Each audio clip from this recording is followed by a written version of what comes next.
Bismillahirrahmanirrahim. Assalamu alaikum. I hope you all are fine and staying safe and happy. I am your social study teacher, Ms. Farheen, and I welcome you all to your social study class.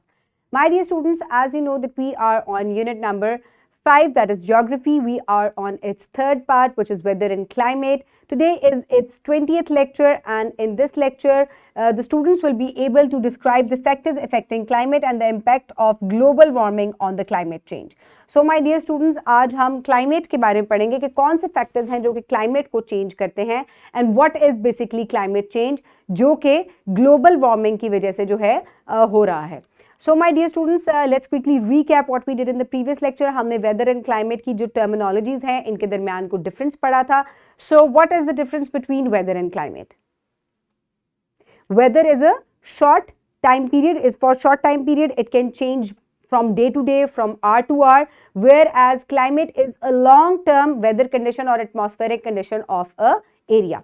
So my dear students, let's start with an activity. So here you can see some pictures. So quickly recognize these human activities and describe their effect on environment. So my dear students, first picture आपको क्या show करी है? You can see lot of traffic. So traffic की वजह से क्या होता है?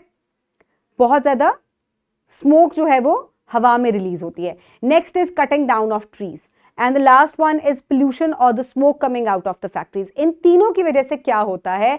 आप देख सकते हैं कि इसकी वजह से हवा में पोल्यूशन जो है वो ज़्यादा हो जाती है. पोल्यूशन की वजह से या दरख्तों के काटने की वजह से आप देख सकते हैं कि गर्माहट जो है वो हवा में बढ़ जाती है, जिसकी वजह से आप ये कह सकते हैं कि लोगों के अंदर बीमारियां भी फैलती हैं. और इसके अलावा गर्मी जो है वो भी बढ़ती जा रही है. ग्लेशियर्स जो हैं वो भी हमारे मेल्ट होते जा रहे हैं. So my dear students, how is climate change, how is the climate of Pakistan? Pakistan का क्लाइमेट कैसा है? आपके सर्टेन एरिया का किस तरह का है? For example, I am living in Punjab. So Punjab का जो क्लाइमेट है, it is overall it is hot. So my dear students, quickly open how climate of world is affected in your unit 5 social 5 books. I hope everybody has opened the page. So now let's start the reading. Put your fingers where I will read. How climate of the world is affected. The overall climate is a connected system of sun, earth, oceans, winds and etc. And everything people are doing. Earth's atmosphere has always reacted as a greenhouse. If Earth did not behave like a greenhouse, it would be like a cold body or rock without life. So my dear students, सबसे पहले एक चीज़ जो आपने understand करनी है, हम ये science में भी पढ़ चुके हैं, हम ग्रीन हाउस को भी साइंस में डिस्कस कर चुके हैं. सो एक जो चीज़ आपने थोड़ी सी रिकॉल करनी है वो ये है कि अगर हमारा अर्थ जो है इसके ऊपर एक प्रोटेक्टिव शील्ड है और ये जो सन रेज यहाँ एंटर होती हैं, अगर ये हमारे अर्थ के अंदर एब्जॉर्ब ना हो या हमारा अर्थ जो है ये ग्रीन हाउस की तरह एक्ट ना करे, तो क्या होगा? हमारा अर्थ जो है ये बैरन होता. It would be like a cold ball, जहाँ पे सिर्फ बर्फ होती और यहाँ पर जिंदगी जो है वो मुमकिन ना होती. So my dear students, basically ये ग्रीन हाउस क्या है कि ये जो आपका अर्थ है इसके ऊपर एक एटमॉस्फेरिक शील्ड है जो कि कुछ गैसेस के साथ मिलकर बनी हुई है. इसको हम blanket of green house gases भी कहते हैं. सो होता क्या है कि जब सन रेज हमारे अर्थ के ऊपर जाती हैं तो जब ये वापस रिफ्लेक्ट होती हैं तो ये ग्रीन हाउस गैस से टकरा कर वापस हमारे अर्थ के पास आ जाती हैं. ठीक है, यानी कि रिफ्लेक्ट होके वापस they bounce back to the earth. इसका मतलब है कि जो हीट है सन की वो हमारे प्लैनेट के ऊपर ही रह जाती है, जिसकी वजह से यहाँ पर जिंदगी जो है वो मुमकिन है, जिसकी वजह से यहाँ पर लाइफ जो है वो एग्जिस्ट करती है. अगर ऐसा ना हो, गर्माहट आए और वापस निकल जाए सारी, तो क्या होगा? What will happen? यहाँ पर गर्माहट टिकेगी नहीं, रुकेगी नहीं और यहाँ पर सिर्फ बर्फ ही बर्फ होगी. So my dear students, basically ये ग्रीन हाउस गैसेस क्या है? So let's meet the green house gases. So green house gases हैं water vapours, carbon dioxide, methane and ozone. So ये जो ग्रीन हाउस ब्लैंकेट है जो कि आपके एटमॉस्फेयर को बनाता है, एटमॉस्फेरिक शील्ड एक बनाता है, ये बेसिकली इन तमाम गैसेस से मिलके बना हुआ है. ठीक है, और इसी की वजह से हमारे अर्थ के ऊपर सूरज की जो गर्माहट है वो रुकी रहती है. Green house effect. When the sun energy reaches the earth, some of it is reflected into the space and the rest is absorbed. The absorbed energy warms the earth. So basically green house effect क्या है कि जब अर्थ पे सूरज की energy या गर्माहट आती है तो कुछ जो है वो वापस स्पेस में चली जाती है और कुछ जो है वो हमारे अर्थ में एब्जॉर्ब हो जाती है. अब होता क्या है, अब ग्रीन हाउस गैसेस सिर्फ जो है वो हमारे एटमॉस्फेरिक शील्ड के अंदर नहीं प्रेजेंट, बल्कि हमारे ह्यूमन बींग्स की कुछ एक्टिविटीज की वजह से भी हमारे अर्थ पे ये ग्रीन हाउस गैसेस जो है वो बढ़ती जा रही हैं। किस तरीके से? Gases emitted by the industries, automobiles etcetera, they are carbon dioxide, methane etcetera. So हमारी ह्यूमन एक्टिविटीज की वजह से भी ग्रीन हाउस गैसेस जो हैं वो हम खुद इमिट कर रहे हैं from the exhaust of our cars, factories, air conditioners, ये तमाम जो है इन गैसेस को रिलीज करते हैं हमारे एटमॉस्फेयर में, जिसकी वजह से गर्मी जो है वो बढ़ती जा रही है हमारे अर्थ के ऊपर। अब इस गर्मी के बढ़ने की वजह से क्या होगा, इसको हम फर्दर आगे जाके डिस्कस करेंगे, लेकिन इसकी वजह से अल्टीमेटली हमारा जो क्लाइमेट है वो चेंज होता जा रहा है। Human development has made the earth a miserable place for living. Rapid industrialization, increased automobiles, enormous growth in the population, and deforestation have increased greenhouse gases in the atmosphere. These greenhouse gases are hot. So greenhouse gases along with the greenhouse effect of the earth contribute to the earth warming. So my dear students, असल में हो क्या रहा है कि कुछ greenhouse gases जो है वो naturally present थी हमारे एटमॉस्फेयर के अंदर, जिसने अल्लाह ताला ने जिनको बनाया था ताकि अर्थ जो है वो एक लिवेबल प्लेस बने, लेकिन इंसानों ने इस जगह को एक मिजरेबल प्लेस बना दिया। वो कैसे बना दिया कि हमने खुद बहुत ज्यादा ग्रीन हाउस गैसेस जो हैं वो इमिट करनी शुरू कर दी through pollution, cutting down of trees, automobiles, industrialisation. So इन तमाम से जो है हम खुद भी ग्रीन हाउस गैसेस जो है अपने एटमॉस्फेयर में रिलीज कर रहे हैं। अब उससे होता क्या है, उससे होता यह है कि गर्मी जो है, जो सन रेज हैं वो आती हैं रेडिएशंस और वो एब्जॉर्ब हो जाती हैं ज़्यादा से ज़्यादा, जिसकी वजह से अल्टीमेटली हमारा जो क्लाइमेट है, नेचुरल क्लाइमेट जो है वो चेंज होता जा रहा है। Greenhouse gases in the atmosphere behave like a blanket and do not let the heat of the sunlight escape to the space, thus causing an increase in the average temperature of the earth. This is called global warming. और my dear students, फिर होता क्या है, इसी तरीके से जब green house effect बढ़ता जा रहा है, नेचुरल ग्रीन हाउस इफेक्ट भी है, हम भी ग्रीन हाउस गैसेस प्रोड्यूस कर रहे हैं। सूरज की जो शुआएं हैं वो वापस जा ही नहीं पा रही, वो ज़्यादा से ज़्यादा एब्जॉर्ब होती जा रही हैं।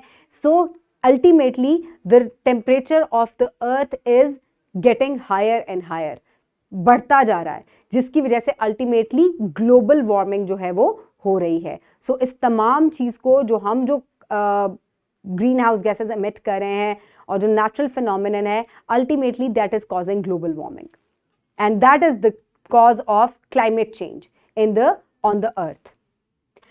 So my dear students, एक interesting information आपके साथ शेयर करनी है, which is given in your book. In 535 and 536 AD, massive volcanic eruptions were witnessed due to the dust and ashes released by the volcanoes in the atmosphere, blocked the sunlight to penetrate, thus causing immense cooling, crops failed and people died of starvation. As the dust started to settle down, the sun was again able to heat the earth and life began to normal. So my dear students, काफ़ी पुरानी बात है कि volcanic eruptions इतनी ज़्यादा हुई कि जिसकी वजह से ashes और dust जो हैं they settled on the top of the earth के एटमॉस्फेयर में सेटल हो गई, जिसकी वजह से क्या हुआ कि सूरज की जो शुआएं हैं वो पेनिट्रेट नहीं हो पा रही थी, जिसकी वजह से अर्थ का जो टेम्परेचर है इट फॉल डाउन, कम हो गया, जिसकी वजह से लोगों की डेथ हुई, लोग स्टार्व हुए, और इसके अलावा टेम्परेचर जो है वो बहुत नीचे चला गया। प्लांट्स जो हैं वो दे डाइड, क्योंकि आपको पता है कि सूरज की शुआओं की वजह से ही प्लांट्स जो हैं they grow and prepare their food. So इस तरीके से सूरज की शुआएं हमारे लिए जितनी ज़्यादा इम्पॉर्टेंट हैं, इसी तरीके से जब हम ग्लोबल वार्मिंग का कॉज पढ़ रहे हैं, हम खुद जो है वो इतनी ज़्यादा कार्बन एमिट करें, तो एक्सेसिव हीट भी जो है वो हमारे लिए उतनी ज़्यादा डेंजरस है। सो माय डियर स्टूडेंट्स, आज हमने ग्रीन हाउस इफेक्ट और ग्लोबल वार्मिंग के बारे में पढ़ा कि सूरज की शुआएं जो हैं वो अर्थ के ऊपर जो हैं वो पड़ती हैं, और जो हमारा एटमॉस्फेयर है which is a shield on the top of the earth, क्या होता है कि जब अर्थ रिफ्लेक्ट बैक करता है इसी हीट को, तो some of is escaped into the space and rest is absorbed in the earth atmosphere. So my dear students, now is the time for a supervised activity number 2 given on page number 88. Divide the class into 4 groups, group A, B, C and D. Assign group A to collect the climate data, average temperature, rainfall of your city for the past 3 years for the month of December, January and February. और so my dear students, अब करना क्या है कि teacher जो है बच्चों को 4 ग्रुप्स में डिवाइड करेंगी, A, B, C और D, और हर ग्रुप ने डाटा कलेक्ट करना है टेम्परेचर और रेनफॉल का अपने रीजन का। और जो ग्रुप A है वो दिसंबर, जनवरी और फरवरी का डाटा कलेक्ट करेगा। ग्रुप B जो है वो मार्च, अप्रैल और मई का डाटा कलेक्ट करेगा। ग्रुप C जो है वो जून, जुलाई और अगस्त का करेगा। इसके अलावा जो ग्रुप D है they will collect the data of, here you can see, September, October and November. So इस तरीके से सब बच्चों ने अपने पर्टिकुलर एरिया का 3-3 महीने का डाटा कलेक्ट करना है फॉर द लास्ट 3 ईयर्स। ठीक है, लास्ट जो 3 ईयर्स है उनका डाटा आपने कलेक्ट करना है। सो किस तरीके से आप डाटा कलेक्ट करेंगे? So group A, average temperature and rainfall. So एक साइड पे आप ईयर्स लिखेंगे, ईयर 2021, 2020 एंड 2019। सो उसके बाद एवरेज टेम्परेचर और एवरेज जो रेनफॉल है आपने दिसंबर की, जनवरी की और फरवरी की काउंट की है। मैंने 2 साल का जो डाटा है हर ग्रुप के लिए जो है वो रिकॉर्ड कर दिया है, एज यू कैन सी। आप वीडियो को पॉज करके इस डाटा को यहां से चेक कर सकते हैं। And by the end what you will do is आपने इन तमाम को कंपेयर करना है। ठीक है, हर ग्रुप अपने अपने डाटा को for the 3 years they will compare के किस तरीके से 3 सालों में क्या आपने देखा rise in the temperature, decrease in the rainfall और इंक्रीज इन द रेनफॉल और increase in the temperature, what you have observed you will record that. ठीक है, सो मैंने आपके लिए 2 साल का डाटा जो है वो यहाँ नोट डाउन कर दिया है फॉर ईच ग्रुप। ठीक है, लास्ट ईयर का आप डाटा खुद फाइंड आउट करेंगे and then you will compare it. So pause the video and complete this project or the supervised activity with your teacher. I hope everybody has done it. So my dear students, it's time for evaluation. So quickly tell me, what is meteorology? It is the study of the weather. So my dear students, for practice you can download this worksheet from the description box below this video, or you can get it in print from bio teacher. Write down your name and your class. Show that you understand greenhouse effect by labeling the diagram. So my dear students, greenhouse effect अगर आप understand करते हैं, आपके पास यहाँ word bank भी मौजूद है, आपने इसको लेबल करना है। This is the atmosphere, this is the earth, then some energy goes back into the space and this is the sun, so this is the energy radiated. So green house gases some absorb some of the energy and earth heats up. So आपने इसको पूरी diagram को label करना है with the help of this word bank. So list all the things you can think of that give off greenhouse gases. So my dear students, कौन कौन सी ऐसी चीज़ें हैं जो कि हम खुद कर रहे हैं जो कि ग्रीन हाउस गैसेज जो हैं उनको इमिट करती हैं? फॉर एग्जाम्पल कार्स, ये कार जो है ये मीथेन और कार्बन डाइऑक्साइड को इमिट करती है। सो आपने इसी तरह की जैसे इंडस्ट्रीज़ हैं, फैक्ट्रीज़ हैं, आपने उनके नेम्स भी लिखने हैं। If greenhouse effect does not exist, what would be the normal temperature of the earth? So my dear students, अगर greenhouse effect exist ही ना करता, natural भी और दूसरा भी, तो हम हमारा अर्थ का टेम्परेचर क्या होता? It would be in minus, your earth would be a frozen ball. ठीक है, सो ग्रीन हाउस इफेक्ट की वजह से ही यहाँ का टेम्परेचर जो है वो मेंटेन्ड है and it is warm and livable place. For homework you will do discuss the green house gases with your parents and siblings and ask them how can we minimize these gases and their effects. So my dear students, अब आपने घर में अपने बहन भाइयों के साथ, parents के साथ डिस्कस करना है अबाउट ग्रीन हाउस गैसेज, और फिर आपने ये भी डिस्कस करना है कि हम इसको किस तरीके से कम कर सकते हैं। आपने खुद इसको किस तरीके से कम करना है। जो भी आपके जहन में है कि हमें चाहिए कि हम ज़्यादा से ज़्यादा बस से सफ़र करें, पर्सनल ट्रांसपोर्टेशन जो है उसको कम से कम इस्तेमाल करें। इसके अलावा फैक्ट्रीज़ जो हैं उनको ऐसी जगह पर होना चाहिए जहाँ ज़्यादा से ज़्यादा दरख्त हों। इस तरीके से आप कौन कौन सी चीज़ें जो हैं समझते हैं कि ज़रूरी हैं। Then the wrap up of the lesson, the climate of the earth is affected due to the different human activities such as deforestation, excessive use of vehicles, smoke and factories. So my dear students, I hope you have enjoyed today's lecture. Keep everybody around you safe. Have a good day. Thank you so much.